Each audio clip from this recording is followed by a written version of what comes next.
enggak, tapi malah ngajakin podcast atau apa. Kamu sekarang konten lagi ada butuh apa nggak? Cuman HP aja yang masih agak lama, nge-lag pinjem-pinjeman sama orang tua. Kamu pengen HP baru nggak?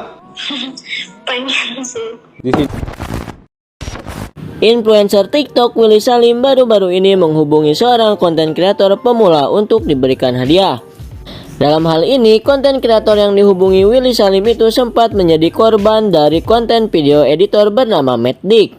Diketahui Matt Dick membuat dunia maya heboh usai dirinya menyindir seorang konten kreator pemula karena dianggap meniru atau menjiplak kontennya.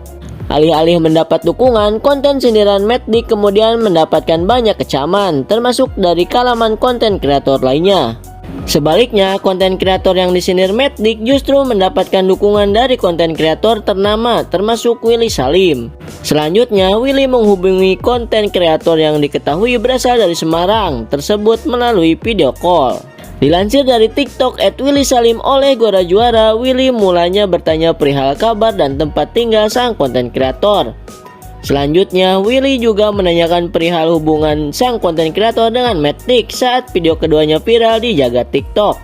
Lalu sang konten kreator menjawab pertanyaan Willy bahwa Matt Dick belum meminta maaf terkait video sindiran yang dibuatnya. Selanjutnya, Willy memberi wejangan untuk Anas agar lebih semangat lagi dalam membuat konten.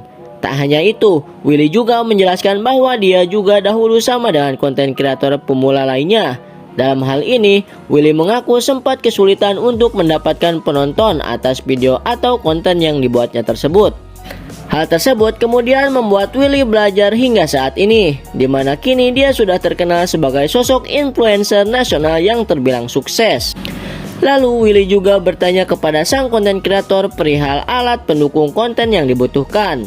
Sang konten kreator lantas menyebutkan HP karena dia memerlukan gawai atau gadget yang maksimal dalam membuat konten. Mendengar perkataan sang konten kreator, Willy menyebutkan dirinya akan memberikan sebuah iPhone Pro Max sebagai bukti dukungannya terhadap konten kreator pemula itu. Tak hanya itu saja, Willy Salim juga mengajak sang konten kreator untuk bertemu secara langsung. So, gimana menurut kalian? Komen. Jadi baru-baru ini ada bocil yang bisa gue bilang niru setup konten gue. Amati, tiru, plek ketiplek. Gue gak mau samaan sama lo bocil. Ayo guys, langsung aja kita video call. Halo, Namanya siapa? Anas, Umur berapa? 13 tahun, Asal mana? Semarang. Tahu nggak kamu lagi viral? Ada salah satu konten kreator yang meninggal juga. Perasaan kamu gimana? Abang yang bikin video itu ada chat kamu nggak? Nggak ada minta maaf? Kalau minta maaf enggak, tapi malah ngajakin podcast atau apa. Kamu sekarang konten lagi ada butuh apa nggak? Cuman HP aja yang masih agak lama, nge-lag pinjem-pinjeman sama orang tua. Kamu pengen HP baru nggak? Pengen sih. Di sini aku ada HP iPhone Pro Max. Mau nggak? Enggak mau. Hah? Tapi enggak enak sama pemilik. Janji ya, jangan sedih ya. Menurut aku pribadi, namanya juga konten kreator, influencer. Kata influence sendiri itu artinya memberi pengaruh, untuk memberi contoh buat orang lain.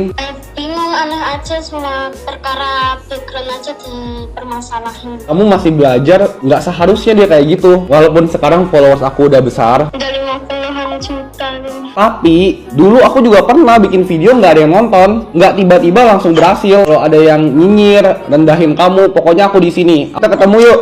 Jadi baru-baru ini ada bocil yang bisa gue bilang niru setup konten gue. Gue tuh selalu respect sama semua konten kreator yang baru mulai, mau anak kecil, remaja, dewasa, atau even sampai orang tua. Tapi ada satu hal yang bikin gue gak respect adalah ketika mereka niru ciri khas konten kreator yang udah start duluan. Sumpah nih orang apa banget sih, kayak ngerasa tuh kayak itu tuh gue banget. Jadi ceritanya nih orang nih yang baru-baru viral karena dia ngeklaim kalau gaya visual dia, gaya konten dia tuh diikutin oleh seorang bocil nih. Kalian kalau penasaran bocilnya nih bocil yang ini. Nah menurut kalian gimana? Kayak gitu penting gak sih harus di-up, harus dibahas sampai-sampai dia ngeklaim kalau itu gaya dia ya, gaya bener-bener gaya dia yang gak ada yang ngikutin, gaya visual dia yang bener-bener cuma dia doang yang make. Hello, coba main ke YouTube ya, banyak kok yang pakai gaya visual kayak begitu. Bukan, oh yang pertama bukan, jangan kepedean. Justru harusnya lu bangga loh dengan gaya konten lu yang diikutin orang, ya. Itu berarti lu menginspirasi orang tersebut atau orang-orang yang lain. Kalau gue sih jujur gue bangga ya kalau gaya konten gue diikutin. Mohon maaf nih, tapi lu siapa sih? Gue tahu dia juga itu karena ada di beranda ya, sering lewat dan ngebahas soal dia yang katanya dia tuh kayak ngeklaim gaya konten dia itu diikuti seorang bocil. Sampai yang kayak ngomongnya begitu deh. Lu nonton aja sendiri. Sumpah nih ya, yang paling terenaknya ya dia ngomong kayak begini. Tapi buat lo nih bocil, oke lah, nggak apa-apa, pakai aja kalau lo mau. Lagian gue juga emang ada rencana mau ubah setup konten gue. Kayaknya ini waktu yang tepat, karena sebenarnya gue udah bosen sama setup konten gue ini. Dan juga gue nggak mau samaan sama lo bocil. Tobat woi, tobat. Introspeksi woi. Gak usah kayak gitu juga kali, lebay. Bentar.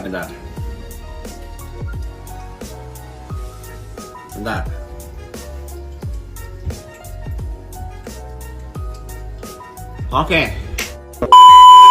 Nah, jadi gue mau bahas sesuatu yang lumayan lucu dan masuk ke FYP gue beberapa hari ini ya. Ada seorang konten kreator yang kayaknya nggak senang gitu, layout kontennya dia diikutin oleh konten kreator lain katanya. Ada dua hal nih yang mau gue highlight. Yang pertama, kayaknya lu bukan orang pertama deh bang yang konten backgroundnya itu muter video api unggun. Karena gue udah pernah lihat beberapa konten kreator lokal ataupun luar itu menggunakan background api unggun. Terus yang kedua, setelah gue cek konten kreator yang lu maksud, ya ampun, setelah gue lihat masih muda banget bang. Kayak kalau gue nih ya, ada yang ngikutin gaya konten gue atau ada yang terinspirasi dari konten gue, itu mah gue seneng banget. Apalagi kalau gue lihat mereka ini masih muda, gue merasa kayak, wah gue bisa membawa inspirasi tuh ke anak-anak muda. Dan gue juga percaya istilah there's nothing new under the sun. Gak adalah hal baru di bawah matahari. Contohnya konten-konten lu itu kan ada muncul teks di tengah layar. Gak mungkin dong lu orang pertama yang konten dengan teks di tengah layar kan? Dan di sini gue juga mau cari ribut, gue cuma mau bilang ke anak kecil yang menurut gue dalam tanda kutip diserang, lu jangan ngedown, jangan biarkan satu konten orang lain itu menjatuhkan niatan lu atau semangat lu untuk konten terus. Karena menurut gue urusan layout begini santai aja gak sih? Karena menurut gue layout begini juga gak unik-unik amat bang. Kecuali ini lu ngajarin gajah buat handstand ya, untuk jadi background lu, gajahnya handstand keliling-keliling.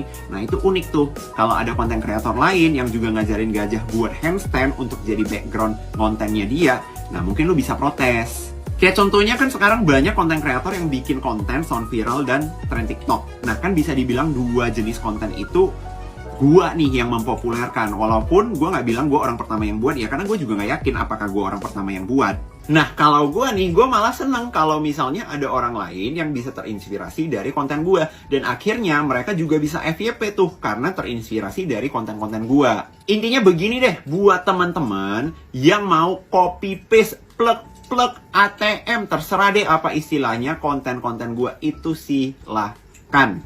Lu kagak nge-tag, lu kagak kasih tahu orang lain ini terinspirasi dari gua, itu silahkan. Yang penting apa? Yang penting kalian mau mulai aja dulu kontennya, ya. Dan pesan terakhir buat teman-teman semua nih ya, teman-teman semua, nggak cuma satu orang. Jangan star syndrome. Ingat, bintang pun bisa jatuh.